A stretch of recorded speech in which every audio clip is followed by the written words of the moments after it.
Hello les amis, j'espère que vous allez bien et surtout que vous êtes en pleine forme. Alors c'est le début des vacances pour une partie d'entre vous, je pense. Pour les autres, eh bien comme moi, agriculteur, c'est la moisson. Donc je vous emmène avec moi cette semaine pour cette deuxième partie de vidéo consacrée à la moisson 2025 où on va donc récolter les colzas sur la ferme secondaire. Et puis on verra dans la prochaine partie les blés que nous avons aussi récoltés cette semaine, les blés de colza sur ce site-là, avant de revenir ici pour faire une partie des blés et la fin des colzas. Mais ça, vous verrez ça la prochaine fois. Alors, tout se passe pas forcément comme prévu, hein, bien entendu, il y a quelques petits aléas. Je vais échanger mon quotidien avec vous, comme d'habitude, pour partager, hein, pour aussi aller jusqu'au résultat, dont on parlera un petit peu plus tard. Je vous invite d'ailleurs dans les commentaires à me dire à combien vous estimez les colzas que nous récoltons et on en discutera ensemble dans les prochaines vidéos. Alors les amis, vous êtes bien sur la chaîne Sam Agriculteur Indépendant et Sam c'est moi et en route pour cette moisson 2025. La suite.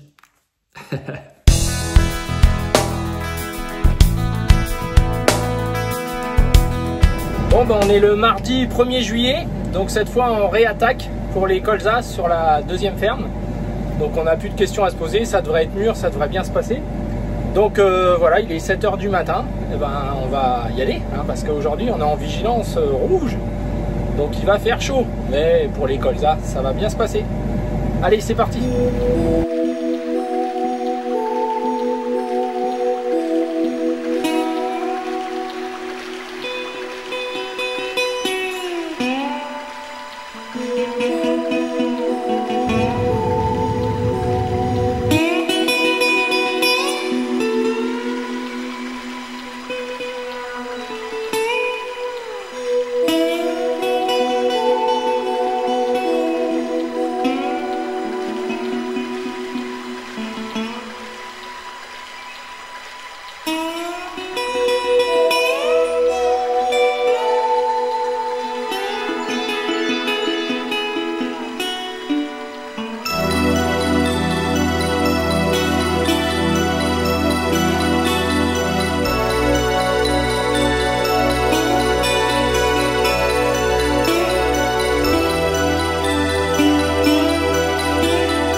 Bah là l'humidité c'est parfait, ça fait 8,5, impeccable, ça valait le coup d'attendre et évidemment ça va bien se passer. Mardi 2 juillet, alors il est 6 h du matin et c'est parti pour un petit soufflage à la fraîche, juste ça ce matin. Pour continuer les colzas ici, on ne terminera pas au regard de l'après-midi encore une fois annoncé, on est toujours en vigilance rouge, on en a de la chance. Et puis on basculera demain pour terminer les 7 hectares qui restent sur l'autre site là-bas. Et on enchaînera sûrement avec du blé ici, hein, les blés de colza notamment, pour essayer d'avancer ici, pour éviter les voyages si on pouvait. En tout cas en éviter au moins un, hein, ce serait bien. Voilà.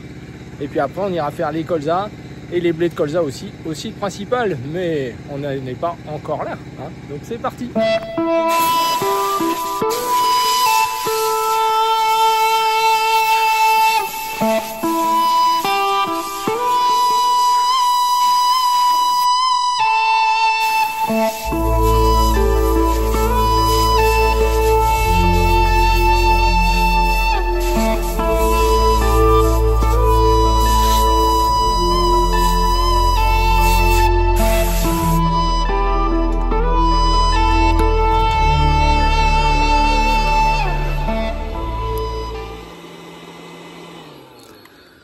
Bon alors les amis, une fois n'est pas coutume, je voudrais vous parler quand même d'un truc que j'ai trouvé et qui est vraiment génial. Alors sûrement que certains d'entre vous sont déjà équipés, hein.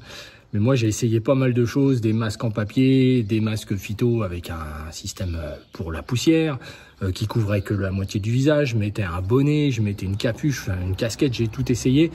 Et en fait on crève de chaud là-dessous, c'est pas agréable du tout. Alors évidemment les systèmes ventilés, on en utilise nous dans les essais, avec une ceinture, une batterie, donc ça ventile hein, comme dans les films, vous voyez ce que je veux dire. Mais c'est pareil, c'est lourd, les batteries souvent tiennent pas, etc. Alors le progrès faisant, il y a des choses qui sont arrivées et qui sont connues, hein, a priori de certains d'entre vous, suite à une photo que j'avais mis à la fin d'une vidéo. Donc je viens de m'équiper, voilà, c'est une casquette, hein, avec des filtres qu'on peut évidemment changer et passer en filtre phytosanitaire. Donc là c'est en filtre type poussière. C'est ventilé avec une toute petite batterie légère au lithium hein, qui équilibre la casquette, on ne la sent vraiment pas. Et on baigne dans de l'air frais en fait. Ça vous ventile très agréablement, hein, l'air s'échappe par le dessous là. Voilà, ça c'est pas trop chaud, hein, c'est évidemment on transpire, faut pas se mentir, mais on est bien. Vous voyez, ça transpire qu'au contact de la jupe là, donc qu'on peut nettoyer, hein, démonter, nettoyer. Donc c'est vraiment bien. Je ne connais pas la fiabilité, hein, je l'utilise que depuis le début de moisson. Par contre, c'est un bonheur. Voilà, des jours comme aujourd'hui où il y a plus de vent, la poussière stagne. Là, on a une poussière de colza très collante, hein, vous connaissez ça aussi bien que moi. Donc là, on travaille enfin où derrière, on se dit pas voilà, et on n'a pas peur d'aller nettoyer en profondeur sans s'arrêter, etc. parce qu'on en bouffait et que c'est jamais agréable, hein, on a connu ça. Alors même sur les machines d'essai, on a vu les gars, ils utilisent ça. Alors c'est une marque connue, hein. Donc voilà, moi j'en vends pas, mais personnellement, c'est les leaders sur ce marché-là. Alors après, en termes de tarifs, parce qu'on peut mettre après des filtres phyto, hein, donc ça va me servir à double emploi. Évidemment, tous ces trucs-là, c'est super cher. Donc moi, mon concessionnaire, il fait un bon tarif parce que après l'avoir acheté chez lui, parce que je voulais de toute façon le prendre chez lui, j'ai regardé sur Internet et donc ça vaut sur Internet 700 €, hein, ce genre de choses. Donc moi, je l'ai payé 480 € TTC. Voilà. Donc franchement, c'est super. La batterie, elle fait la semaine. C'est léger, enfin voilà, donc je vais pas vous faire l'article, je vous dis juste que hein, on connaît tous autour de nous des gens qui ont parfois des soucis de santé. Moi avec les phytos, je remplis à l'eau claire, j'en ai déjà parlé, donc c'est pas souvent que je m'équipe, je le reconnais, hein, parce que je sens pas d'odeur, j'ai pas d'émanation. Alors je mets un masque en plastique pour éviter les éclaboussures, etc. Je mets des gants, je mets un tablier, mais pour ce qui est du masque, j'ai jamais vraiment rien trouvé. Puis alors si on fait des efforts, nous en expé, on a le pulvé sur le dos, on marche, etc. Alors là il n'y a rien qui fonctionne bien. Donc je vous dirais que d'être ventilé, c'est important. Donc nous, on a une espèce de scaphandre avec la batterie derrière, etc. Mais c'est beaucoup plus lourd que ça. Ça, c'est vraiment pas mal. Voilà, bon. Voilà, c'était tout, hein, donc petit message. Donc ça y est, la machine est soufflée, il est 6h35 là. Donc là maintenant, je vais graisser. Hein, donc là, ça va, il n'y a pas grand graisseur. Et puis je vais partir et je vais y aller, hein, parce que en fait, il fait déjà bon. On avait 3,5 d'humidité hier soir en fin de colza là, quand j'ai arrêté vers 17h30. Donc vous voyez, 3,5, moi j'ai jamais vu ça de ma carrière. Hein, voilà. Donc ensuite, on va continuer, hein, en espérant que on ait un peu de renouveau de fraîcheur. Ça ferait du bien. Bon voilà, c'était juste un petit article gratos, hein, un bon échange de bons procédés, c'est important. Allez, on continue.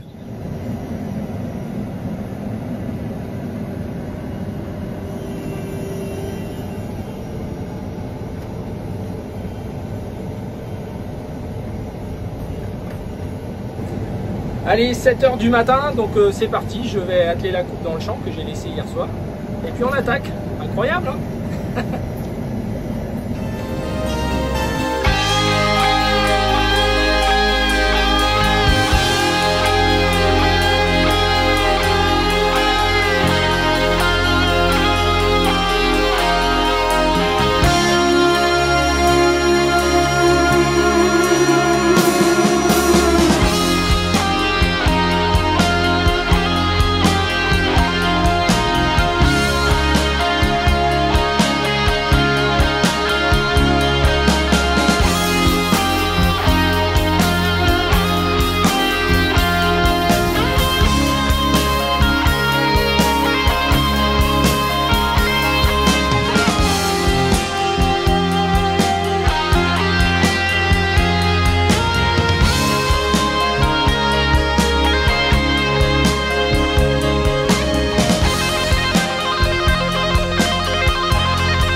Bon bah il est 14h30 et je suis en panne.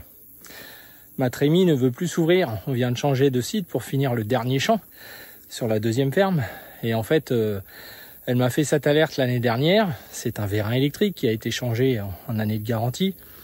Il y a des capteurs, il y a un interrupteur, bref, il se passe plus rien. Et on n'a pas prévu, bien sûr, une solution manuelle, histoire de pouvoir couper quand même et ne pas être arrêté juste parce qu'une trémie ne peut pas s'ouvrir.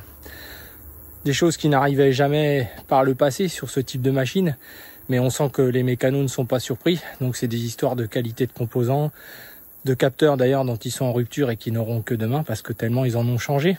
Bref, c'est magnifique, hein, c'est super. Donc là, il fait juste 41. Je me suis mis à l'ombre des acacias là et je vais préparer pour le mécano qui vient avec les pièces l'ouverture du vérin, la trappe et tout ça. Donc je suis content, je suis vraiment content. D'autant qu'on devait finir, voilà, il restait 7 hectares, mais ça, on va y arriver. C'est juste que, enfin bref, c'est comme ça, ça pourrait être pire, hein. Alors on est parti, puis je vais perdre un peu de kilos et franchement, je pense que ça me fera pas de mal, hein. Allez, c'est parti. Bon bah les aléas habituels des agriculteurs, enfin de tout le monde, hein, c'est le quotidien, la difficulté du quotidien. Donc le mécano s'est perdu en fait. Donc j'attendais patiemment, hein, depuis plus d'1h30. Donc ils sont à côté, hein, ils sont à 20-25 minutes. Bon, il y avait 2-3 bricoles à faire avant de venir, mais quand même. Et voilà, donc j'attends toujours patiemment. C'est pas facile. Mais bon, il n'y a pas de pluie annoncée, hein, donc on n'a pas d'excuses. Il faut rester zen. Voilà. Sinon ça va. Donc du coup 16h, 16h30 tant qu'il arrive. 18h30 peut-être dépanner. Ce serait pas mal, hein. Voilà, j'ai commencé à ouvrir des choses. La tôle est bien chaude, hein. Voilà. Mais c'est pas d'un... Il y a pire, hein, ça va s'arranger.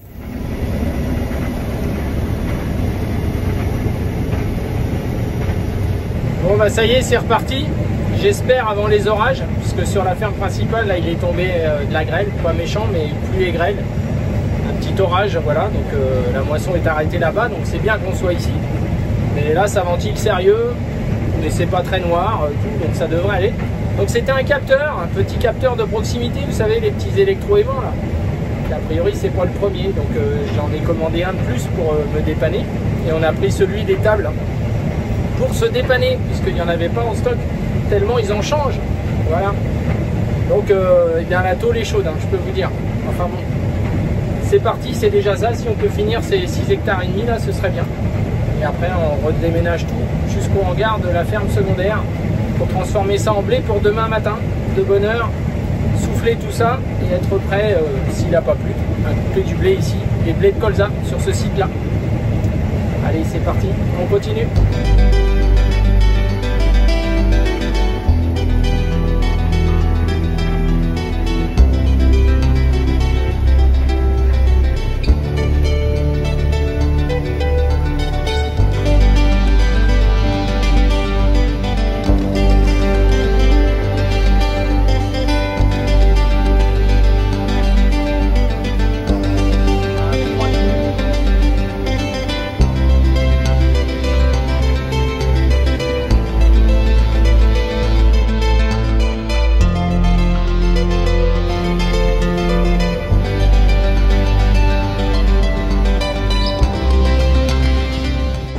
Bon bah ça y est, les colzas sont finis sur la deuxième ferme.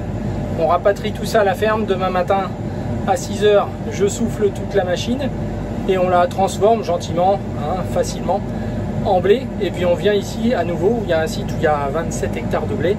On fera peut-être pas tout dans la journée, ça va dépendre un peu comment autour de nous tout débite, hein, voilà. Et puis on va essayer de récolter ça pour après retourner à la ferme principale pour faire du blé là-bas, les blés de colza, selon la météo, et enchaîner avec les colzas. Et je pense que voilà, quand on en sera là, on va refaire à mesure. Il restera ici les orges de printemps, les blés de maïs. Voilà, donc il y a encore du boulot, hein, on est à un tiers de fait, on va dire ça. Allez, on y va. Il fait plus frais là, il fait gris et plus frais, c'est bien.